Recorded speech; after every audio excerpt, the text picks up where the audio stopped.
മുട്ടയേക്കാൾ protein കൂടുതലുള്ള 10 ആഹാരങ്ങൾ ഏതൊക്കെയാണ് എന്ന് ചോദിച്ചാൽ നിങ്ങളിൽ എത്ര പേർക്കറിയാം? നമ്മുടെ നാട്ടിൽ മുട്ട കഴിക്കാൻ ഇഷ്ടപ്പെടുന്ന ഒട്ടനവധി ആളുകളുണ്ട്. അതുകൊണ്ട് തന്നെയാണ് എഗിറ്റേറിയൻ എന്ന് പറയുന്ന ഒരു വാക്ക് തന്നെ ഉണ്ടായി വന്നത്. അതായത് മുട്ട കഴിക്കും എന്നാൽ ഇറച്ചിയും മീനും കഴിക്കാറില്ല എന്നുള്ള ഒരവസ്ഥയിലേക്കുള്ള ആളുകൾ. അപ്പോൾ മുട്ട കഴിക്കുന്നത് കൊണ്ട് നമ്മുടെ ശരീരത്തിൻ്റെ അകത്ത് നമുക്ക് ഒട്ടനവധി ആൻറ്റി ഓക്സിഡൻസും മിനറൽസും അതുപോലെ തന്നെ വൈറ്റമിൻസും കിട്ടുന്നുണ്ട്. അത്യാവശ്യം ഹെൽത്തി ആയിട്ടുള്ള ഫാറ്റ് നമ്മുടെ ബോഡിയിലേക്ക് കിട്ടുന്നുണ്ട്.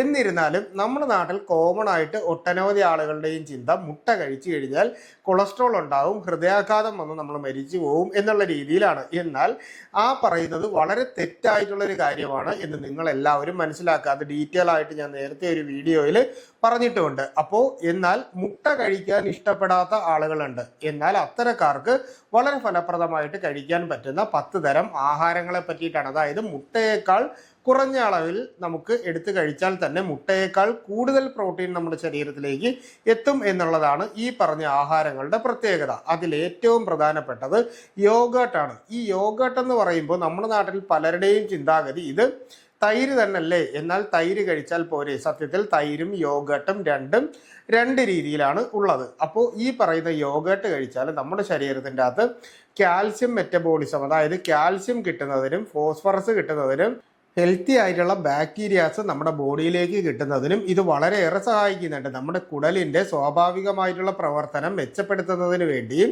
നമ്മുടെ ശരീരത്തിന് വേണ്ടിയിട്ടുള്ള പ്രോട്ടീൻസ് ലഭിക്കുന്നതിനും അതുപോലെ തന്നെ അസിഡിറ്റി, പുളിച്ചു തകട്ടൽ മുതലായിട്ടുള്ള പ്രശ്നങ്ങളും ദഹന സംബന്ധമായിട്ടുള്ള പ്രശ്നങ്ങളും ഒഴിവാക്കുന്നതിന് വേണ്ടിയിട്ട് ഇത് വളരെയേറെ സഹായിക്കുന്നുണ്ട്. ഇനി രണ്ടാമത്തെ ആഹാരം എന്ന് പറയുന്നത് പരിപ്പ് വർഗ്ഗങ്ങളാണ്. പരിപ്പ് വർഗ്ഗങ്ങൾ നമ്മൾ കഴിക്കുമ്പോൾ നമുക്ക് ഒന്ന് പ്രോട്ടീൻ വളരെ നല്ല രീതിയിൽ കിട്ടുന്നുണ്ട്, ഒപ്പം തന്നെ ഫൈബറും നമുക്ക് കിട്ടുന്നുണ്ട്, എന്നാൽ കാർബോഹൈഡ്രേറ്റും നമ്മുടെ ശരീരത്തിൻ്റെ അകത്തേക്ക് കിട്ടുന്നുണ്ട്. അപ്പോൾ ഈ ഒരു കോൺസെപ്റ്റ് പ്രകാരം നമ്മുടെ ശരീരത്തിന് ഒരു നല്ല രീതിയിലുള്ള ബാലൻസ്ഡ് ഡയറ്റ് എന്നുള്ള രീതിയിൽ പരിപ്പ് വർഗ്ഗങ്ങൾ നമുക്ക് കഴിക്കാനായിട്ട് സാധിക്കുന്നതാണ്. അപ്പോൾ ഈ പറഞ്ഞ രീതിയിൽ നമുക്ക് പരിപ്പ് വർഗ്ഗങ്ങൾ കഴിക്കുകയാണെങ്കിൽ നമ്മുടെ ശരീരത്തിൻ്റെ അകത്ത് മുട്ടയേക്കാൾ അധികം പ്രോട്ടീൻ കിട്ടാനുള്ള ഒരു സാധ്യതയുണ്ട്. ഇനി മൂന്നാമത്തേത് ചിക്കൻ ബ്രസ്റ്റ് ആണ്. അതായത് നമ്മൾ ചിക്കൻ വാങ്ങിയിട്ട് കറി വെച്ചിട്ടോ കഴിക്കുകയാണ് എന്നുണ്ടെങ്കിൽ നമ്മുടെ ശരീരത്തിന് ഒന്ന് പ്രോട്ടീൻ കണ്ടന്റ് കിട്ടുന്നുണ്ട്. മാംസാഹാരമായതുകൊണ്ട് തന്നെ നമ്മുടെ ശരീരത്തിൻ്റെ മസിൽ ബിൽറ്റ് വർദ്ധിപ്പിക്കുന്നതിന് വേണ്ടിയിട്ടും മെലിഞ്ഞിരിക്കുന്നവർക്ക് നമ്മുടെ ശരീരത്തിൻ്റെ വണ്ണം കൂട്ടുന്നതിന് വേണ്ടി ആഗ്രഹിക്കുന്നുണ്ട്. എന്നാൽ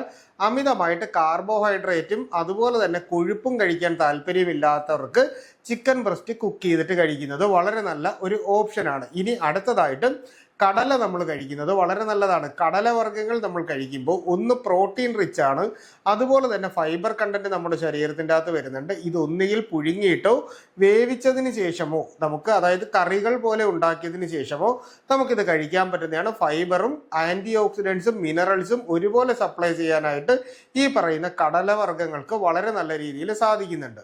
ഇനി മറ്റു ചിലർക്ക് ഏറ്റവും നല്ല രീതിയിൽ നമ്മൾ കേട്ടിട്ടുള്ള പനീർ, അതായത് പാൽ ഉൽപ്പന്നങ്ങളിൽ നിന്ന് നമ്മൾ ഉണ്ടാക്കിയെടുക്കുന്ന ഒന്നാണ് പനീർ. അപ്പോൾ ഈ പറയുന്ന പനീർ നമ്മൾ കുക്ക് ചെയ്തിട്ട് കഴിക്കുകയാണ് എന്നുണ്ടെങ്കിൽ, അതായത് നമ്മളിപ്പോൾ പനീർ ബട്ടർ മസാല അങ്ങനെയൊക്കെ പറഞ്ഞ് പല രീതിയിൽ നമ്മൾ കേട്ടിട്ടുണ്ടല്ലോ. അപ്പോൾ ആ രീതിയിൽ ഏത് രീതിയിൽ നമ്മൾ കറി വെച്ച് കഴിച്ചാലും അല്ലെങ്കിൽ വേവിച്ച് അല്ലെങ്കിൽ പാകം ചെയ്ത് കഴിച്ചാലും നമ്മുടെ ശരീരത്തിൻ്റെ അകത്തേക്ക് പ്രോട്ടീൻ നല്ല രീതിയിൽ തരാനായിട്ട് ഇതിന് സാധിക്കും. കാരണം പാലെന്ന് പറയുന്നത് എപ്പോഴും ഒരു സമീകൃത ആഹാരമാണ് എന്ന് നമുക്ക് എല്ലാവർക്കും അറിയാം. പാല് നമ്മൾ ഡയറക്റ്റായിട്ട് കുടിക്കുന്നതും പനീറായിട്ട് നമ്മൾ ഉണ്ടാക്കിയതിന് ശേഷം നമ്മളതിനെ കുക്ക് ചെയ്ത് കഴിച്ചാലും ഈ പറയുന്ന ഗുണങ്ങൾ നമ്മുടെ ശരീരത്തിൻ്റെ അകത്ത് കിട്ടും. ദഹനം വളരെ ലൈറ്റായിട്ട് ദഹനം നടക്കുന്നതിന് വേണ്ടിയിട്ടും നല്ല ഒരു ദഹന വ്യവസ്ഥ ശക്തിപ്പെടുത്തി എടുക്കുന്നതിന് വേണ്ടിയിട്ടും ഇത് നന്നായിട്ട് നമ്മളെ സഹായിക്കുന്നുണ്ട്. എന്നതുകൊണ്ട് തന്നെ നമുക്ക് മുട്ടയേക്കാൾ കൂടുതൽ വിശ്വസിച്ച് പ്രോട്ടീൻ കണ്ടന്റ് കിട്ടുന്നതിന് വേണ്ടിയിട്ട് നമുക്ക് ഈ പറയുന്ന പനീർ കഴിക്കാവുന്നതാണ്. അടുത്തതായിട്ട് ബദാം കഴിക്കുന്നതാണ്. നമുക്ക് ബദാം കഴിക്കുമ്പോൾ സാധാരണ നമുക്ക് ഡയറക്റ്റായിട്ട് കഴിക്കാം, ഇല്ല എന്നുണ്ടെങ്കിൽ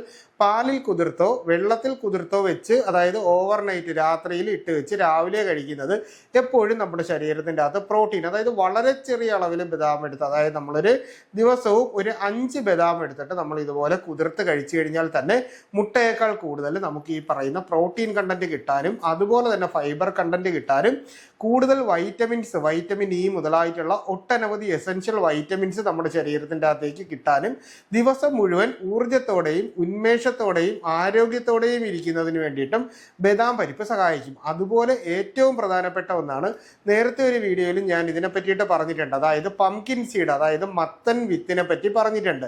മത്തൻ വിത്തിൻ്റെ അകത്ത് ഏറ്റവും പ്രധാനപ്പെട്ട ഗുണം എന്ന് പറഞ്ഞാൽ ഇത് വളരെയധികം കലോറി കുറഞ്ഞിട്ടുള്ളതും എന്നാൽ പ്രോട്ടീൻ കണ്ടന്റും ഫൈബർ കണ്ടന്റും അത്യാവശ്യം ശരീരത്തിൽ കിട്ടുന്നതുമാണ്. അതുകൊണ്ട് തന്നെ സാലഡുകളോടൊപ്പം മിക്സ് ചെയ്തിട്ട് നമ്മൾ ഈ പറയുന്ന പംകിൻ സീഡ് കഴിക്കുകയാണെങ്കിൽ നല്ല രീതിയിൽ നമ്മുടെ ശരീരത്തിൽ പ്രോട്ടീൻ കണ്ടന്റ് എത്തിക്കാനായിട്ട് സഹായിക്കും. ഒരു ദിവസം നമ്മൾ 1 ടീസ്പൂൺ പംകിൻ സീഡ് സാലഡുകളോടൊപ്പം മിക്സ് ചെയ്തിട്ട് കഴിക്കുന്നതാണ് എപ്പോഴും നല്ലത്. അടുത്തതായിട്ട് നമ്മൾ ചിയാ സീഡോ ഫ്ലാക്സ് സീഡോ നമ്മൾ കഴിച്ചു കഴിഞ്ഞാൽ നമുക്ക് ഇതുപോലെ തന്നെ നമ്മുടെ ശരീരത്തിന് വേണ്ട എസെൻഷ്യൽ പ്രോട്ടീൻ കിട്ടുന്നതിന് വേണ്ടിയിട്ട് നല്ല രീതിയിൽ സഹായിക്കുന്നുണ്ട്. അതുപോലെ തന്നെയാണ് നേരത്തെ ഞാനൊരു വീഡിയോയിൽ പറഞ്ഞിട്ടുള്ള സൺഫ്ലവർ സീഡ്. അപ്പോൾ ഇവയിൽ 3-ൽ ഏതായാലും നമുക്ക് എടുത്തതിന് ശേഷം, ഇപ്പോൾ സൺഫ്ലവർ സീഡ് ആണെങ്കിൽ ഡയറക്റ്റ് നമുക്ക് സാലഡിൽ കഴിക്കാം, ഫ്ലാക്സ് സീഡ് ആണെങ്കിൽ നമുക്ക് ഡയറക്റ്റ് എടുത്ത് ഈ പറയുന്ന സാലഡുകളിൽ മിക്സ് ചെയ്തിട്ട് കഴിക്കാം. ചിയാ സീഡ് ആണെങ്കിൽ നമ്മൾ വെള്ളത്തിൽ ഏകദേശം 15 മുതൽ 20 മിനിറ്റ് നമ്മൾ സോക്ക് ചെയ്ത് വെക്കില്ല, അതായത് കുതിർത്ത് വെക്കില്ല. അപ്പോൾ അങ്ങനെ വെച്ചതിന് ശേഷം നമുക്ക് രാവിലെ വെറും വയറ്റിൽ കഴിക്കാം.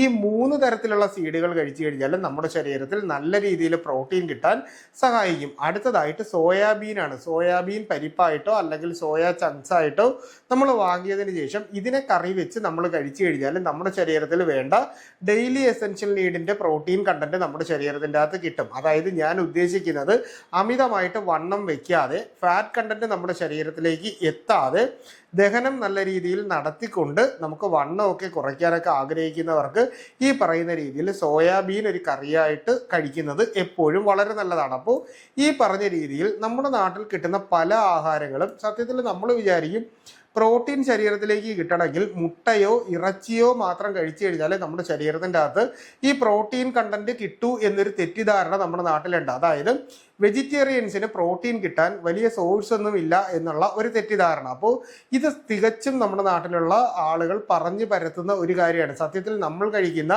ഒട്ടനവധി വെജിറ്റേറിയൻ ഫുഡ് ഐറ്റംസിനോടൊപ്പം തന്നെ നമ്മുടെ ശരീരത്തിലേക്ക് വേണ്ട പ്രോട്ടീൻ കണ്ടന്റ് കിട്ടുന്നുണ്ട് എന്ന് നിങ്ങൾ എല്ലാവരും മനസ്സിലാക്കുക.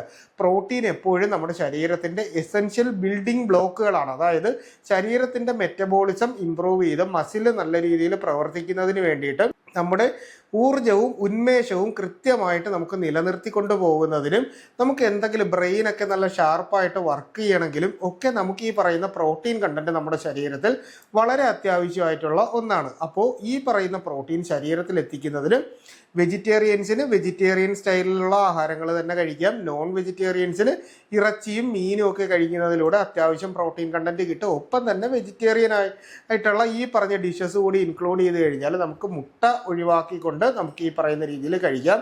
എന്നാൽ മുട്ട കഴിക്കുന്നത് ഇഷ്ടപ്പെടുന്ന ആളുകളാണെങ്കിൽ നിങ്ങൾക്ക് മുട്ട തന്നെ കഴിക്കാം എന്നുകൂടി പറയുകയാണ്. അപ്പോൾ ഒരുപാട് പേർക്ക് ഈ ഒരു വിഷയത്തിൽ സംശയമുള്ളത് കൊണ്ടാണ് ഇന്ന് ഞാൻ ഇങ്ങനെ ഒരു വീഡിയോ ആയിട്ട് ചെയ്തത്. അപ്പോൾ ഈ വിഷയവുമായിട്ട് ബന്ധപ്പെട്ട് നിങ്ങൾക്ക് എന്തെങ്കിലും തരത്തിലുള്ള സംശയങ്ങൾ ഉണ്ടെങ്കിൽ തീർച്ചയായിട്ടും നിങ്ങൾ കമൻ്റായിട്ടോ നമ്മുടെ വാട്സാപ്പിൻ്റെ നമ്പറിലോ ചോദിക്കുക. കൃത്യമായിട്ടുള്ള റിപ്ലൈ നിങ്ങൾക്ക് കിട്ടുന്നതായിരിക്കും. ഒപ്പം നിങ്ങൾക്ക് അറിയാൻ താല്പര്യമുള്ള ഏതെങ്കിലും തരത്തിലുള്ള വിഷയങ്ങൾ ഉണ്ടെങ്കിൽ അതും കമൻ്റായിട്ട് ചോദിച്ചു കഴിഞ്ഞാൽ ഒന്നുകിൽ കമൻറ്റിൽ തന്നെ അല്ലെങ്കിൽ നമുക്കൊരു പുതിയ വീഡിയോ ആയിട്ട് തന്നെ നിങ്ങൾക്ക് അതിന് വേണ്ടിയിട്ടുള്ള മറുപടി നൽകുന്നതായിരിക്കും എന്നുകൂടി പറഞ്ഞുകൊണ്ട് ഇന്നത്തെ എപ്പിസോഡ് നിർത്തുകയാണ്. അപ്പോൾ ഇത്തരത്തിലുള്ള പുതിയ അറിവുകളായിട്ട് നമുക്ക് വീണ്ടും മറ്റൊരു അവസരത്തിൽ കണ്ടുമുട്ടാം. അതുവരെ എല്ലാവർക്കും ഗുഡ് ബൈ.